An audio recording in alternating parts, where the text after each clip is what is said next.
వైఎస్ఆర్ కాంగ్రెస్ పార్టీలో తాజాగా ఇంకా ఫైనల్ లిస్టు రిలీజ్ చేయలేదు. తాజాగా వినబడుతోంది వైకాపాలో విడతల వారికి లోక్సభ నియోజకవర్గాల సమన్వయకర్తలు ఎంపిక చేపట్టబోతున్నారు. ఇప్పటికే 10 స్థానాల మార్పులను ప్రకటించారు. మరో 10 నుంచి 11 స్థానాలకు సమన్వయకర్తల పేర్లు దాదాపు ఖరారు చేస్తున్నారు.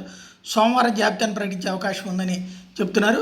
తాజా లెక్క ప్రకారం చూస్తే లోక్సభ నియోజకవర్గాలకు సంబంధించి ఇంతకుముందు నేను ప్రస్తావించాను ఉమ్మారెడ్డి వెంకటరమణ గుంటూరుకి ఉమ్మారెడ్డి గారి సంబంధించినటువంటి బంధువు, అవనగడ్డ ఎమ్మెల్యే సింహాద్రి రమేష్ మచిలీపట్నంకి ఎంపీగా, నెల్లూరు నగర ఎమ్మెల్యే అనిల్ కుమార్ యాదవ్ వచ్చాడు నరసరావుపేట ఎంపీగా, కర్నూలు నగర మేయర్ బివై రాముల్ని కర్నూలు ఎంపీ క్యాండిడేట్గా, అలాగే చలమలశెట్టి సునీల్ కాకినాడ ఎంపీ క్యాండిడేట్గా, Vizianagaram ZP chairman Majji Srinivasarao Vizianagaram MP క్యాండిడేట్గా, రాజమహేంద్రవరం స్థానానికి డాక్టర్ గూడూరు శ్రీనివాస్ పేరు పరిశీలనలో ఉంది.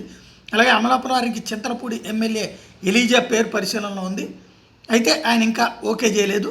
నంద్యాల స్థానానికి కర్నూలు ఎమ్మెల్యే హఫీజ్ కానీ, నంద్యాలకు చెందినటువంటి ఎమ్మెల్సీ ఇసాక్, కడపకు చెందినటువంటి బోర్డు చైర్మన్ ఖాదర్ బాషా, సినీ నటుడు ఆలీ పేర్లు ప్రస్తుతం పరిశీలనలో ఉన్నాయి. రేపటికి ఏంటనేది స్పష్టత వస్తుంది.